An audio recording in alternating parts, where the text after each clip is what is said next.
It's okay,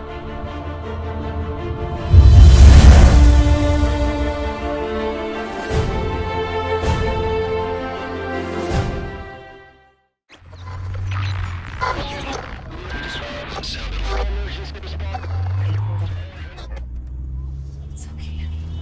It's okay, honey. It's okay, baby. Aw. Yeah.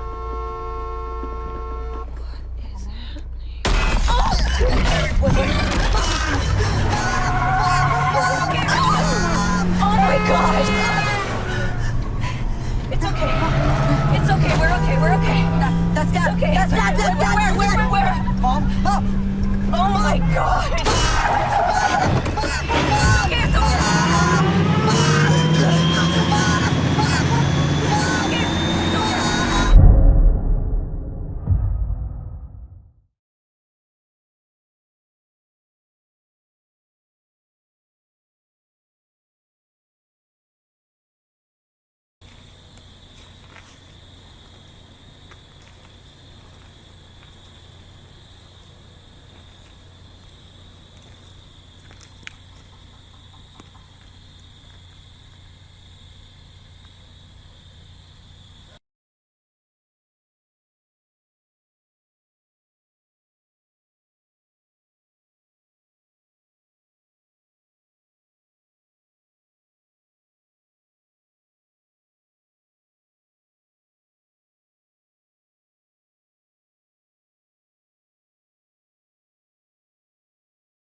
I know we didn't anticipate this sort of meteoric life the first one took, and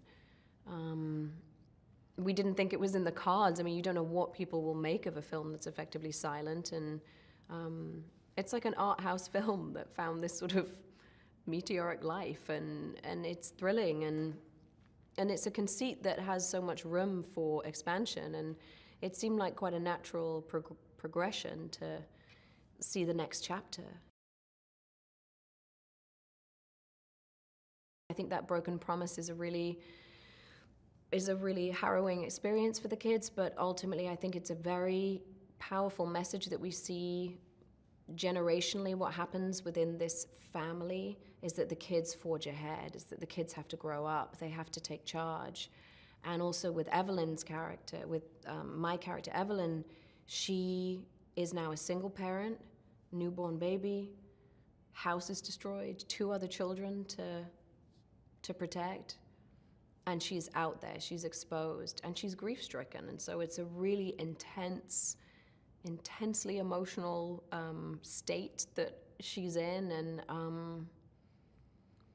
and the world is very daunting suddenly. I just think for me, I found this one emotionally just a more intense experience because there isn't any respite from the agony of what they've gone through. There's not one moment where it's pleasant for them. It's just urgent, and it is like a runaway train, this film. And I think if the first film was almost like, how do you avoid getting cut?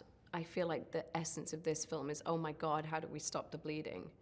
You know, it just doesn't stop. And so I feel was probably one of the most intense experiences I've had doing some of those scenes. Well, that's the great challenge is once you step off the path, you know, what awaits you and how do you maintain those rules? The rules are the same, it's just that now the rules are highly challenged by the environment that they're in. The great unknown represents the rules being challenged in every way. Emmett has lost everything and has suffered because of it, and he has been hardened by this environment, and so there's an ambiguous quality to him when you meet him. She's very much following in Lee's footsteps, wanting to do as he would do. She's as, you know, as sort of determined and technically savvy and fearless as he was. And so I think she feels it is honoring him in some ways if she uses this newfound power to kill them. She can use it for good. She can use it to help people. She doesn't know what's out there, though. She doesn't know what's happened to the human race. All she knows is what she sees in her family. I think he needed to be more behind the camera for this one because the scope gets bigger. Visually, it's more ambitious. It's like he had huge ideas for how he wanted to shoot it and how he saw it. So just to have him behind the camera for the nuance of orchestrating that whole thing was huge. Like, I think we all wanted that and needed that. I think they'll really love seeing the new challenges and new environments that these well-loved characters find themselves in. I think they are faced with adversity that is sort of jaw-dropping at times, and I think visually there are set pieces and action in this that just blew my hair back. I just think it's incredible, and it's all under that tense conceit of if you make noise, you die. And so the room for possibility is just endless.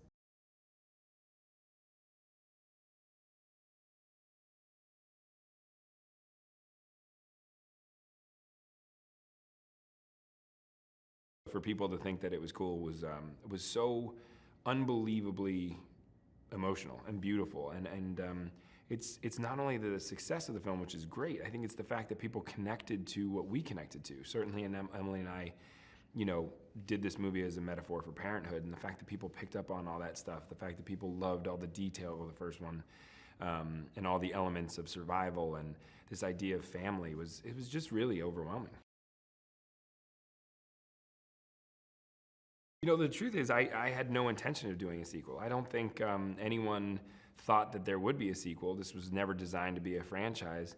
And yet I think that the power of the world is the thing that makes it so possible to delve into it again. What I mean by that is I think most sequels have a hero or a villain, and you have to build the world around them. And we have the benefit of having the opposite be true. We have this world built and ready to play in, so you can drop whatever hero and villain you want into that world, and that's what's really exciting about it. The metaphor of the first one was parenthood. If you extend that metaphor, could I play with that metaphor longer? And I think there's an evolution, an innate evolution in the metaphor that really became powerful in my mind. What I mean by that is, if the first one was about the promise you make as parents to your kids, that as long as you're with me, I can keep you safe and everything's gonna be fine. That's a promise that every parent makes to their child, and sadly has to be inevitably broken at some point in that relationship. And so I thought, when that promise is broken, that's growing up. And so when you let your kids go out into the world on their own, that's what growing up's all about. And so that's what the metaphor of the second one became, the idea of these kids and this family dealing with loss, dealing with their safety net being taken from them. We definitely get to experience much more than we did in the first one. But my goal, again, in order to respect the audience, was I didn't want to just do a movie that was bigger and flashier. I wanted to do a movie that the story and the characters dictated everything. So when you leave the path, yes, we're going into the unknown. Yes, we're leaving the farm, but we're leaving the farm because the family has to leave the farm. So we're expanding the world, but the intimacy comes from the rules are still the same. One of my favorite things about the first movie was this dichotomy of surviving versus thriving, that my character was really content with just surviving, that there needed to be no flourish in life. It just was about putting your kids to bed and making sure that they're safe. And the mother's character, Evelyn, that wasn't enough, that you couldn't just survive in a world. You had to thrive. You had to let these kids live a full life. And I think that the real fun part for me writing was playing with that dichotomy again in the second one, that basically her idea of thriving may have put her husband in dire danger and sort of been one of the reasons that killed him. So I think that she's sort of investigating that theory and reinvestigating it, and she sort of becomes the protector and the survivalist, and certainly doesn't want to lose anyone else in her family. The beauty of Killian's character, and what I was so excited when I wrote the character, was he hasn't made a decision on how he wants to live his life, that there is so much fear in his life, so much loss in his life. He doesn't feel the need to be a part of any community. And yet when meeting this family, it's a real conundrum for him, because this family is, of course, something that you want to be a part of, you want to help in any way you can. That is a very nuanced thing to have to play. This sort of inner struggle is very difficult to play as an actor. You usually choose one or the other. Cillian Murphy is without a doubt one of the best actors, if not the best actor I've worked with, other than my wife. And the kids. The kids are amazing too. But there was something about Cillian, I had never seen that level of professionalism. I had never seen that level of preparation. His talent is, he's so good at all times. She faces probably the most intense challenges because she's completely on her own. She, even though she has the answer and her hearing aid is a weapon, she still can't hear. So she's in a more constant danger even than the rest of her family. She's a little girl alone in the world, which is, was just such a really nice thing to show, that this sort of, what I always loved about Millie's character is that she always had this innate sense of being a warrior princess. And what you get to see in this movie is that warrior princess thing comes at a cost, because at the end of the day, you will still see her as a little girl, and she's alone, and she doesn't have anyone to help her. I don't see them as having thought or intelligence and thinking things through. I think it's more about overpopulation, and it's become that they are strongly outnumbering us, and so it's one of those things where, again, I think it keeps the simplicity of the rules really strong. I've been a fan of Jaimin's forever. I mean, going back to Gladiator and Amistad and all these movies, but the movie that really blew me away of Jaimin's that I never forgot, and the reason why I cast him, was In America. And I think that role, to me, there is something that about Jaimin that is so innately emotional. You immediately watch any performance of his and you have a little bit of a choke in your throat. You're ready to cry with him because he's such an open, emotional person. Now that we know that the audience is accepting of this world and accepting of these rules and loving the way the rules play out in the world, we basically answer the question that the audience asked of themselves, which is, what would you do? Because I think that the family in the first movie has a leg up on the rest of the audience because they can speak sign language, they have all these systems created, and now none of those things are going to save them. So they become just like everyone else, which is every single step that they take is a potential tragedy. And I think that that's what's really exciting, is that in the first movie there was a system that would keep you safe. In this movie, nothing keeps you safe. So the second movie really is the rules of the first movie without a safety net. Anything can be your demise. You know, it's a corny line, but if you like the first one, I think you'll hopefully love the second one, because the first one is just a small slice of what's possible in this world, and then the second one, we're going to show you what's happening in the rest of the world. So it's everything you loved about the first one, but there's more to experience. Obviously, because they don't have the safety systems, every step that they take is much more treacherous. The result of making sound here is a lot worse because there's nowhere to run, nowhere to hide to. So it's a lot more exhilarating.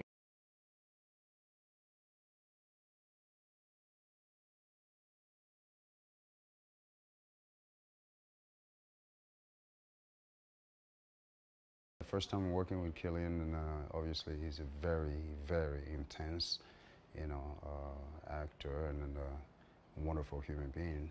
But of course, I mean, this is the kind of the type of actors you want to, journey the story with, because the intensity in their face kind of tells the story of what where you're at and what you're dealing with, and the drama, the level of drama. It's pretty amazing. It's wonderful to work with an actor who is very much an actor and also who is a director, and the affinity, as as opposed to simply a director who've never been on the other side of the camera. And so his approach is an approach of caring and of actors, and so his demeanor in directing is very very organic.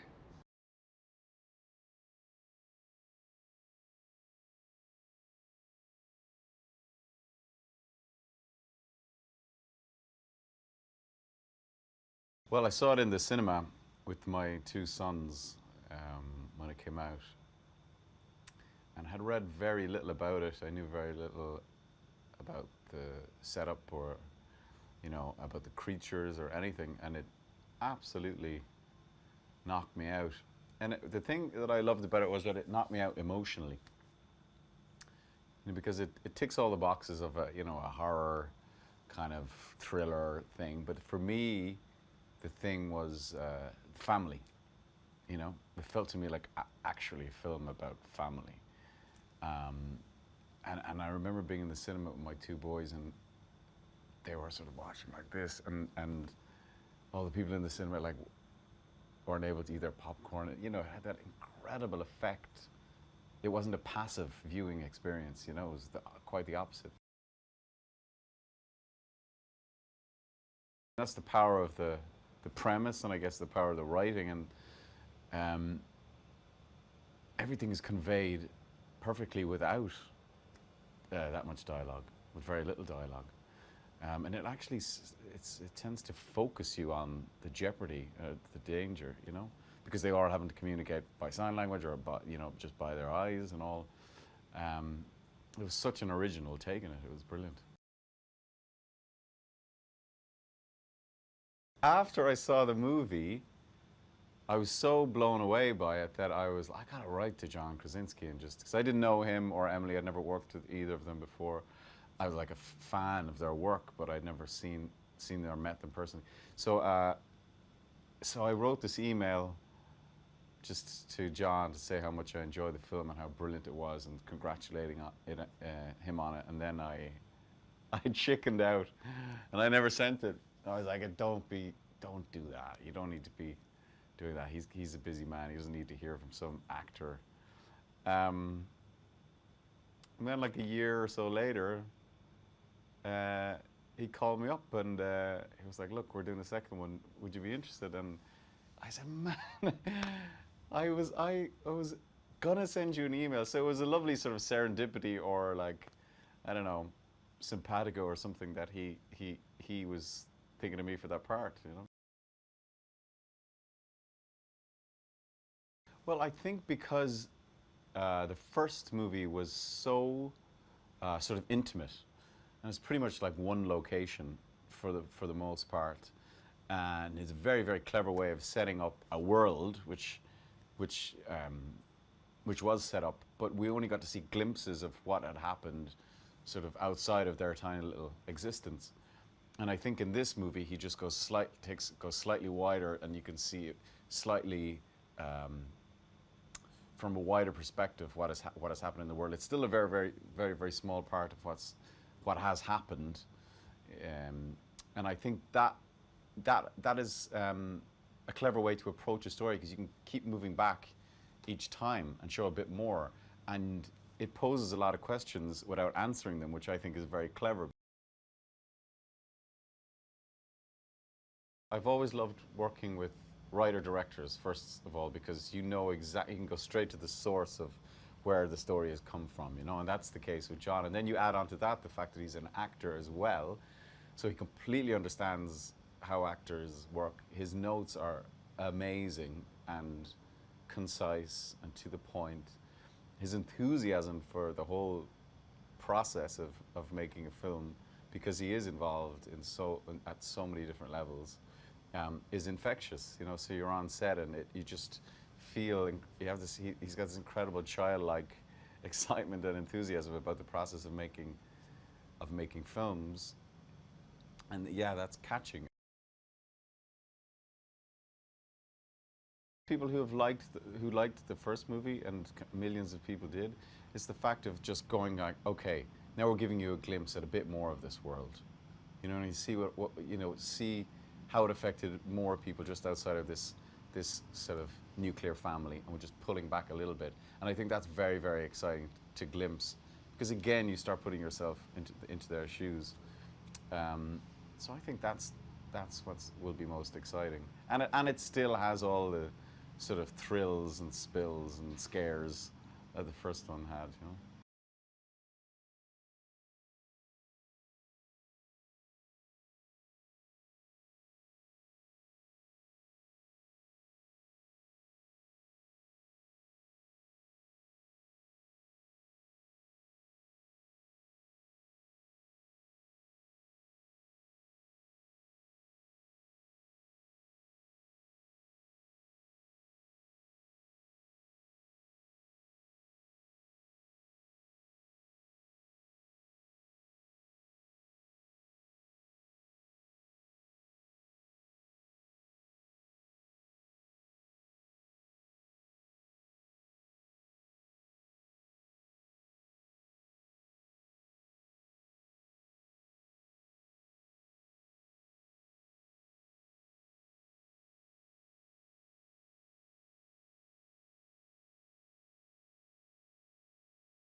the first time I really knew that it kind of was gonna go crazy was when we were at South by Southwest, and we were sat in the cinema, and it was just, the whole movie was like, the crowd was dead silent, just silent, and I was kind of going, oh, this is kind of, maybe they're not liking it, maybe it's not going well. And then at the end, when it finished, like, everyone just started applauding, and the whole room suddenly filled with this applause, and it was just so overwhelming and incredible.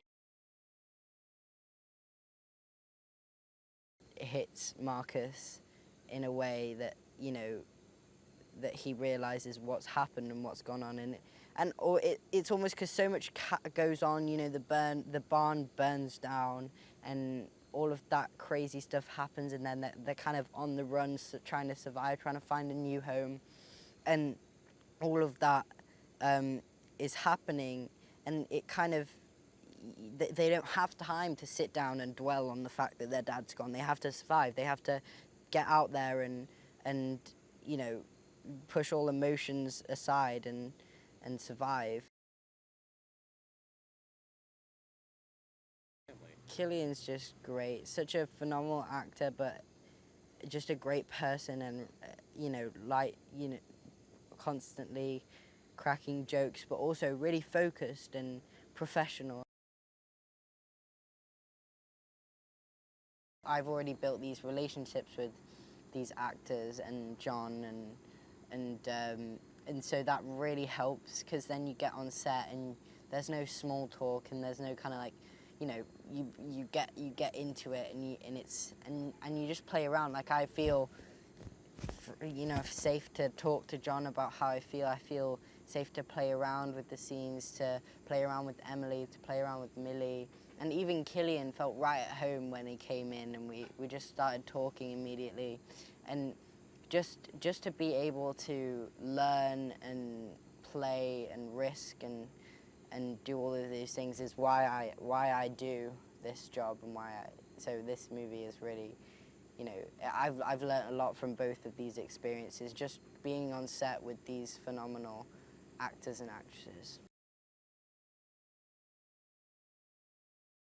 Just to work with him again was a dream, because he's just such a, he knows exactly what he wants, and he's very articulate with how he says what he wants, but he's also very open to your ideas, and also he's very, he's a bit of a dad. He's a bit like, he's always looking out for me and Millie. He's always like, are you okay? You okay? Did you get hurt? With all our stunts that we're doing, he's very, very protective. I think, honestly, because you've already had the first one, people are going to go in already with the kind of excitement left off from the first one, and they're going to just come out with even more excitement for what's to come. Check out futurepreviews.com for all latest movies and behind the scenes of movies, and please subscribe to their YouTube channel, Future Previews LLC. Leave comments, likes, and follow them on Instagram, Future Previews LLC. Futurepreviews.com. Whoa! Go behind the scenes of movies. Subscribe to Future Flicks YouTube channel.